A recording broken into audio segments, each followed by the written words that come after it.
네, 국회 국방위원회에서는 바로 이 문제, 무인기 도발 문제로 긴급 현안 보고가 잠시되어 있습니다. 국회로 가보겠습니다. 엄윤주 기자 나오십시오. 네, 국회입니다. 네, 군이 이 문제에 대해서 국회에 이제 긴급 현안 보고를 하는 것이군요. 네, 잠시 뒤 국회 국방위원회는 전체 회의를 열고 국방부와 합동참모본부로부터 사안에 관한 현안 보고를 받습니다. 이종섭 국방부 장관과 김승겸 합참의장 등 군 고위 관계자들이 출석한 가운데 북한 무인기의 영공 침범 상황과 우리 군의 대응 조치 등이 다뤄집니다. 오늘 보고에서 여야는 군의 미흡한 대처를 질타하며 재발 방지 대책 마련을 촉구할 것으로 보이는데요. 안보 공백 우려에 대한 전현 정부 책임을 놓고 여야 간 신경전도 예상됩니다. 민주당은 군의 격추 실패를 지적하며 NSC를 개최하지 않은 대통령실의 미흡한 대응을 부각하는 한편 국민의힘은 문재인 정부의 9.19 남북 군사 합의 등 대북 정책의 허점을 꼬집을 것으로 보입니다. 네, 몇 시에 시작입니까? 네, 오후 2시부터 시작될 예정입니다. 막 했겠군요. 예정대로라면. 자, 자세히 전해 주시고요. 이제 노웅래 민주당 의원입니다. 오늘 체포동의안 표결이 있다고요? 네, 오늘 본회의에서 뇌물수수 혐의를 받고 있는 이 노웅래 의원의 체포 동의안이 오늘 표결에 붙여집니다. 무기명으로 진행되는 오늘 표결은 재적 의원 과반이 출석해 출석 의원 과반이 찬성하면 가결되는데요. 이재명 대표에 대한 검찰 수사가 속도를 내는 상황이라 가결되든 부결되든 여파가 적잖을 것으로 보입니다. 민주당은 당론으로 정하진 않았지만 당내 기류는 부결 쪽에 무게가 실린 것으로 보입니다. 오늘 본회의에선 지난 8일 부결됐던 한국전력공사법 개정안과 한국가스공사법 개정안 등 비쟁점 법안도 처리됩니다. 반도체 공장의 인허가 기간을 단축하는 내용의 반도체 특별법도 함께 의결될 전망입니다. 다만 화물차 안전운임제와 30인 미만 사업장의 주 8시간 추가 연장 근로제, 건강보험 국고지원법 등 여야 간 이견이 여전한 일몰 법안들은 오늘 본회의 처리가 사실상 무산됐습니다. 이런 가운데 과잉 생산된 쌀을 정부가 의무적으로 사들이도록 하는 내용의 양곡관리법을 두고도 여야는 강하게 충돌했습니다. 농해수위 야당 의원들이 법사위에 60일 계류된 양곡관리법을 본회의로 바로 넘기는 안건을 단독 통과시켰는데 여당은 날치기 처리라며 강하게 반발했습니다.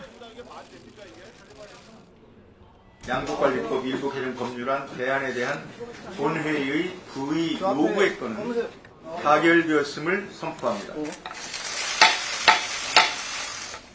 양곡관리법을 밀어붙이기 위한 명백한 다수 의석의 횡포이자 7번 연속 날치기에 이어 법사위 패싱까지 국회 역사상 유례가 없는 폭거입니다.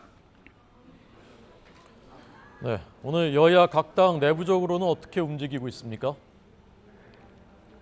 네, 내년 3월 8일 국민의힘 차기 당대표 선출을 위한 전당대회 일정이 정해진 가운데 오늘 차기 당권 주자들이 일제히 강원도로 집결했습니다. 이미 당권 도전을 공식화한 김기현 의원을 비롯해 권성동 의원, 안철수 의원, 윤상현 의원 모두 강원도 원주와 행성에서 열리는 당협위원회의 당원 연수에 참석했는데요. 당원 투표 100%로 전당대회 룰이 바뀐 상황에서 당권 주자들이 같은 날 같은 장소에 모인 첫 자리라 눈길을 끌었습니다.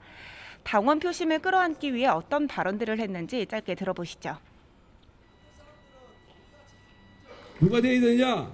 대통령과 소통이 가장 잘 되는 사람이 돼야 됩니다. 대통령께 진짜 속마음을 서로 터놓고 얘기할 수 있는 사람.